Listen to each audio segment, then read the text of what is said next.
Discurso do presidente Getúlio Vargas, pronunciado no Palácio Guanabara, às 20 horas do dia 10 de novembro de 1937.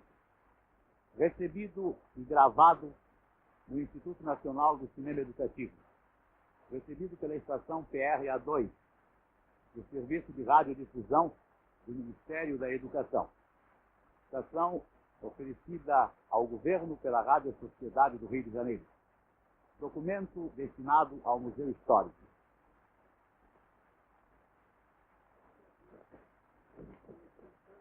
Decisão excepcional, de amplas repercussões e profundos efeitos na vida do país, acima das deliberações ordinárias da atividade governamental.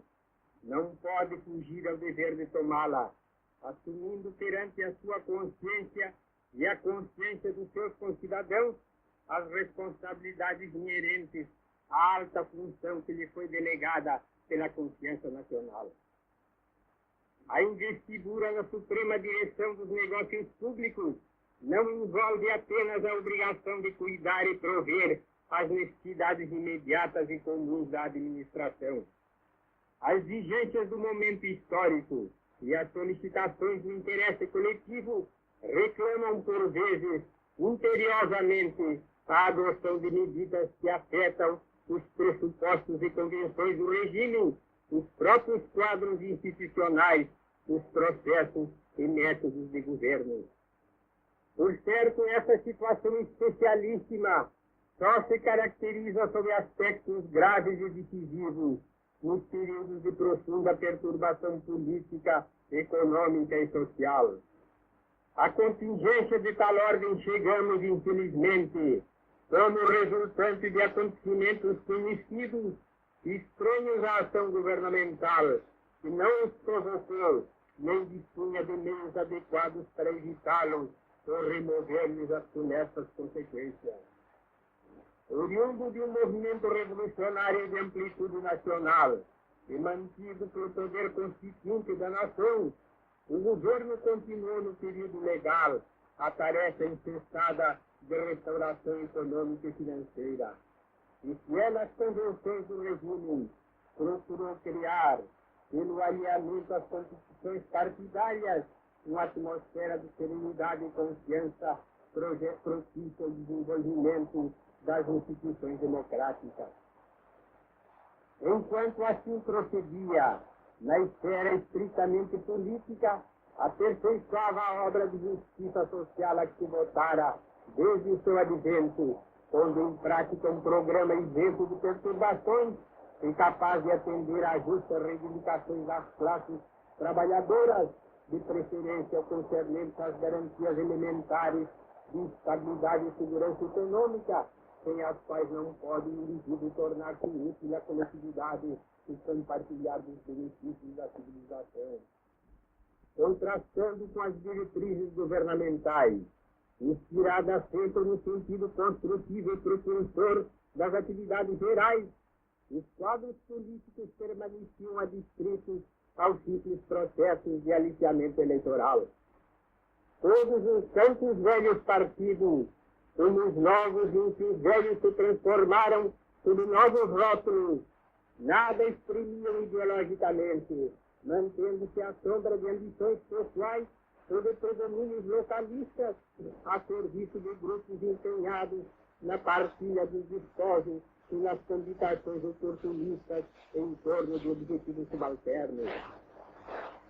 A verdadeira função dos partidos políticos, que consiste em dar expressão e reduzir a princípios de governo as aspirações e necessidades coletivas, orientando e disciplinando as correntes de opinião. Essa de há muito não a exercem os nossos agrupamentos partidários tradicionais.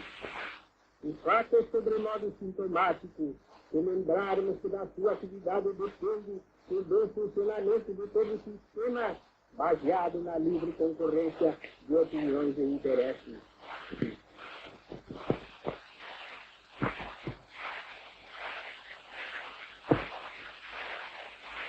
E oportunismo transformaram-se de um dia para outro a revelia da vontade popular sem centros de decisão política, cada qual decretando uma candidatura, como se a vida do país, na sua significação coletiva, fosse simples convencionalismo destinado a legitimar as ambições do caudilismo provinciano.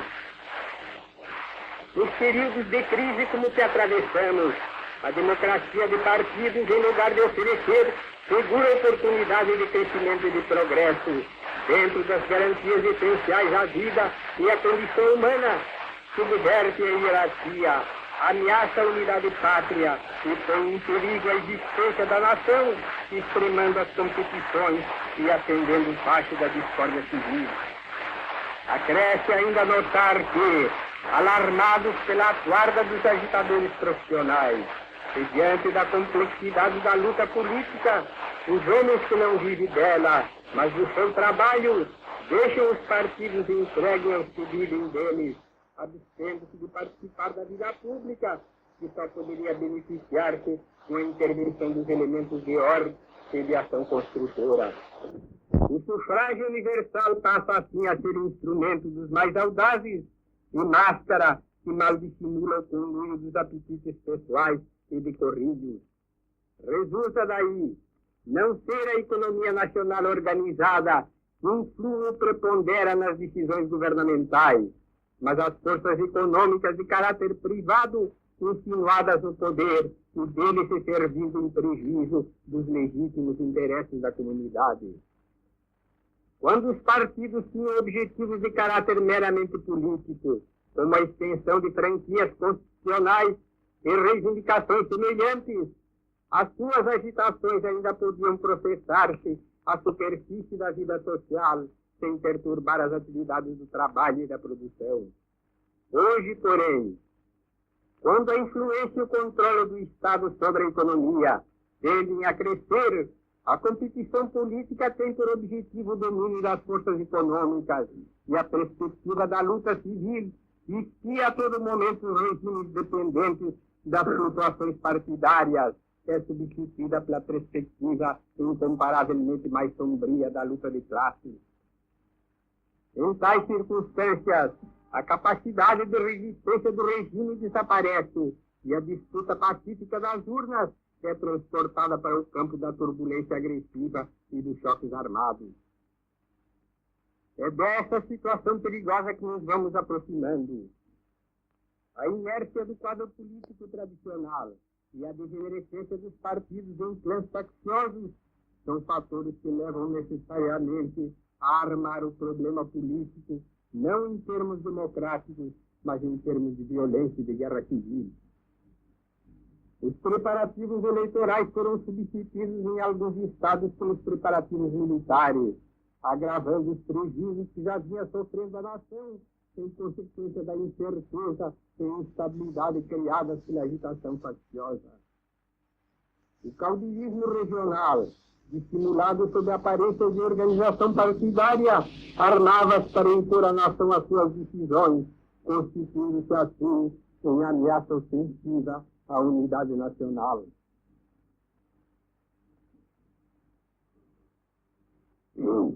Por outro lado, as novas formações partidárias surgidas em todo o mundo, por sua própria natureza refratárias aos processos democráticos, oferecem perigo imediato para as instituições, exigindo de maneira urgente e proporcional a virulência dos antagonismos e o reforço do poder central.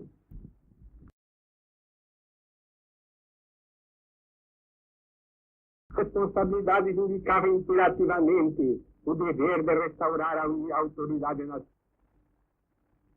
Condição anômala da nossa existência política que poderá conduzir-nos à desintegração como resultado final dos choques de tendências inconciliáveis e do predomínio dos particularismos de ordem local.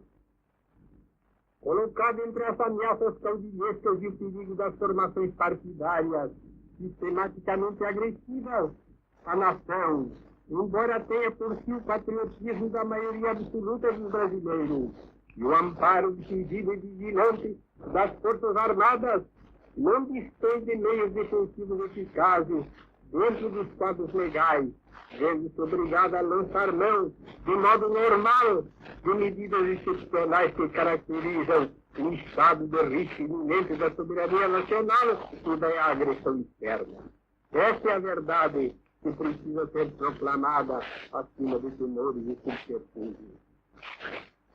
A Organização Constitucional de 1934, baseada nos moldes clássicos do liberalismo e do sistema representativo, evidenciara falhas lamentáveis sobre estes e outros aspectos.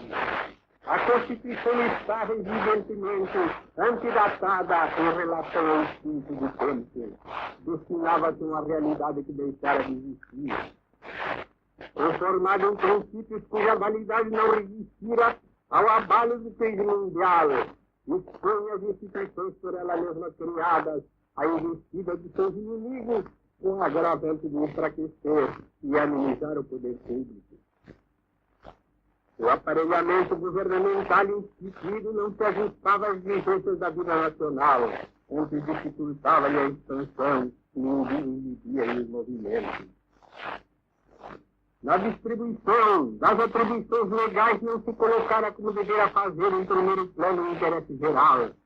Diluíram-se as responsabilidades entre os diversos poderes, de tal sorte que o rendimento do aparelho do Estado ficou reduzido ao mínimo e a sua eficiência sofreu danos irreparáveis, continuando exposto à influência dos interesses personalistas e das composições políticas eventuais.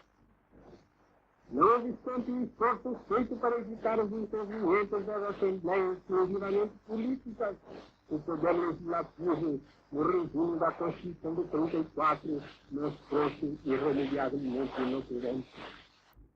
Transformada a Assembleia Nacional Constituinte em Câmara de Deputados, para elaborar nos precisos termos do dispositivo constitucional as leis complementares constantes da mensagem do chefe do governo provisório de 10 de abril de 34, não se conseguira até agora que qualquer delas fosse ultimada, malgrado o funcionamento quase ininterrupto das respectivas sessões.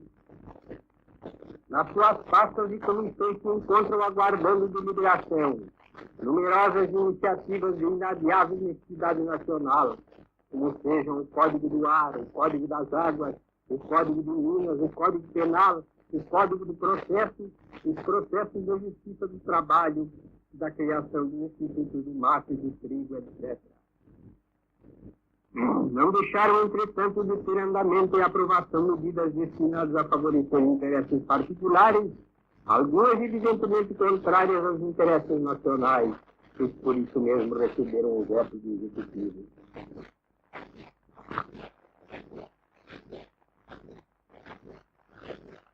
Nas casas do poder legislativo existiam homens cultos, devotados e patriotas, capazes de prestar esclarecido concurso às mais delicadas funções públicas, tendo, entretanto, seus esforços invalidados pelos próprios defeitos de estrutura do órgão, a que não conseguiram emprestar as suas altas qualidades pessoais.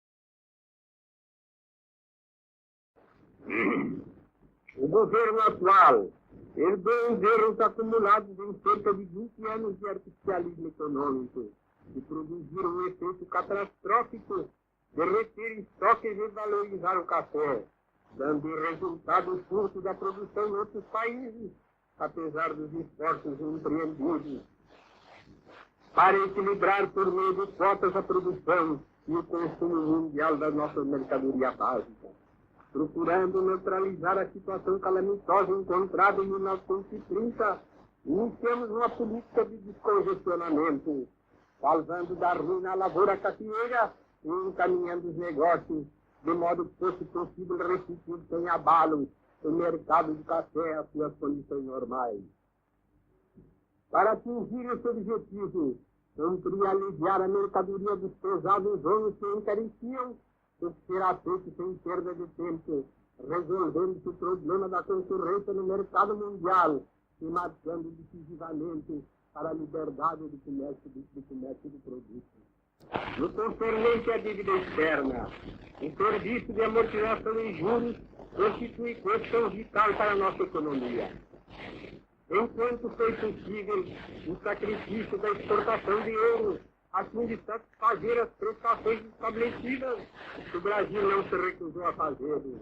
É claro, porém, que os pagamentos do exterior só podem ser realizados com o saldo da balança comercial. Sob a aparência de moda, o bela e disfarça a natureza do fenômeno de base nas relações econômicas, o que existe em última análise é a permuta de produtos. A transferência de valores destinados a atender esses compromissos resultou naturalmente um movimento de mercadorias do país devedor para seus clientes no exterior em volume suficiente para cobrir as responsabilidades contraídas. Nas circunstâncias atuais, dados os fatores que tendem a criar restrições à livre circulação das riquezas no mercado mundial, a aplicação de recursos em condições de compensar a diferença entre as nossas disponibilidades e as nossas obrigações, só pode ser feita mediante o endividamento crescente do país e a debilitação da sua economia interna. Não é demais repetir que sistemas de cotas, contingentamentos e compensações, limitando dia a dia o movimento e o volume das trocas internacionais, têm exigido, mesmo nos países de maior rendimento agrícola e industrial, a revisão das obrigações externas. A situação impõe no momento a suspensão do pagamento de juros e amortizações, até que seja possível reajustar os compromissos sem desangrar e empobrecer o nosso organismo econômico. Não podemos, por mais tempo, continuar a sorver dívidas antigas pelo processo ruinoso de contrair outras mais vultuosas, o que nos levaria, dentro de pouco, à dura contingência de adotar solução mais radical. Para fazer face às responsabilidades decorrentes dos nossos compromissos externos, lançamos sobre a produção nacional o pesado produto que consiste no confisco cambial, expresso na cobrança de uma taxa oficial de 35%, reduzindo em última análise em reduzir de igual porcentagem os preços já tão avultados das mercadorias de exportação.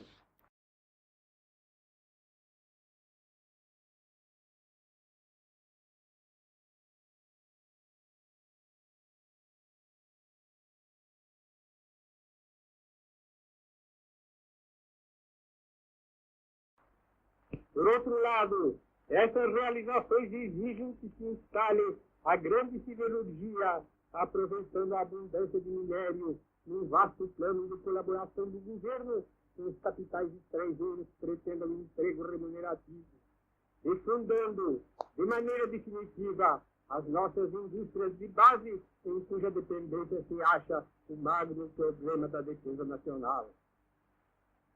É necessidade inadiável também dotar as Forças Armadas de aparelhamento eficiente que as habilite a assegurar a integridade e a independência do país, permitindo-lhe cooperar com as demais nações do continente na obra de preservação da paz. Para reajustar o organismo político às necessidades econômicas do país e garantir as medidas apontadas, não se oferecia outra alternativa além da que foi tomada, instaurando-se um regime forte de paz, de justiça e de trabalho. Quando os meios de governo não correspondem mais às condições de existência de um povo, não há outra solução senão mudá-los e estabelecendo outros moldes de ação. A Constituição hoje promulgada criou uma nova estrutura legal, sem alterar o que se considera substancial nos sistemas de opinião. Manteve a forma democrática, o processo representativo e a autonomia do Estado dentro das linhas tradicionais da federação orgânica. circunstâncias de diversa natureza apressaram o desfecho desse movimento, que constitui manifestação de vitalidade das energias nacionais extrapartidárias. O povo estimulou e acolheu, com inequívocas demonstrações de regozijo, impacientado e saturado pelos lances entristecedores da política profissional. O Exército e a Marinha o reclamaram como imperativo da ordem e da segurança nacional. Ainda ontem, culminando nos processos demagógicos, um dos candidatos presidenciais mandava ler da tribuna da Câmara dos Deputados documentos francamente sediciosos e os fazia distribuir nos quartéis das corporações militares que, no movimento de saudável reação às incursões facciosas, souberam repelir tão aleivosa exploração, discernindo com admirável clareza do que lado estavam no momento os legítimos reclamos da consciência brasileira. Tenho suficiente experiência das asperezas do poder para deixar-me seduzir pelas suas exterioridades e satisfações de caráter pessoal. Jamais concordaria por isso em permanecer à frente dos negócios públicos que tivesse de ceder cotidianamente às mesquinhas injunções da acomodação política, sem a certeza de poder trabalhar com real proveito pelo maior bem da coletividade. Prestigiado pela confiança das Forças Armadas e correspondendo aos generalizados apelos dos meus concidadãos, só acedi sacrificar o justo repouso que tinha direito, ocupando a posição em que me encontro, com o firme propósito de continuar servindo a nação. As decepções que o regime derrogado trouxe ao país não se limitaram, contudo, ao campo moral e político.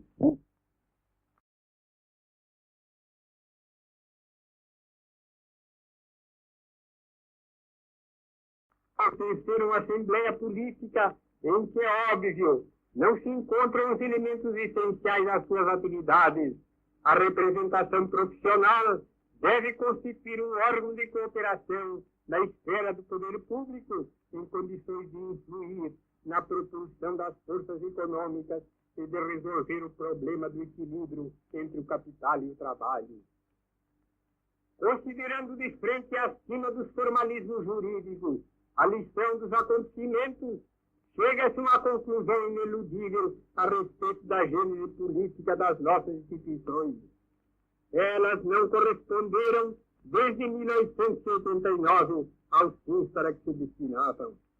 Um regime em que, dentro dos ciclos prefixados de 4 anos, quando se apresentava o problema sucessório presidencial, sofria tremendos abalos, verdadeiros traumatismos mortais, dada a inexistência de partidos nacionais e de princípios doutrinários que exprimissem as aspirações coletivas. Certamente não valia o que representava e operava apenas em sentido negativo. Numa atmosfera privada de espírito público, como essa em que temos vivido, onde as instituições se reduziam às aparências e aos formalismos, não era possível realizar reformas radicais sem a preparação prévia dos diversos fatores da vida social. Estabelecer normas sérias e sistematização eficiente da educação, a defesa e os próprios empreendimentos de ordem material, se o espírito que rege a política geral não estiver conformado em princípios que se ajustem às realidades nacionais. Se queremos reformar, façamos desde logo a reforma política. Todas as outras serão consectárias desta, e sem ela não passarão de inconsistentes documentos de teoria política. Passando do governo propriamente dito ao processo da sua Constituição, verificava-se ainda que os meios não correspondiam aos fins. A fase culminante do processo político sempre foi a da escolha do candidato à presidência da República. Não existia mecanismo constitucional restrito a esse processo. como a função de escolher pertencia aos partidos, e como esses se achavam reduzidos a uma expressão puramente nominal, encontravam um bem fácil de uma solução impossível por falta de instrumento adequado. Daí as crises periódicas do regime, pondo quadrienalmente em perigo a segurança das instituições. Era indispensável preencher a lacuna, incluindo na própria Constituição o processo de escolha dos candidatos à suprema investidura, de maneira a não se reproduzir um espetáculo de um corpo político desorganizado e perfeito, que não sabe sequer por onde começar o ato em virtude do qual se define e afirma o fato mesmo da coexistência.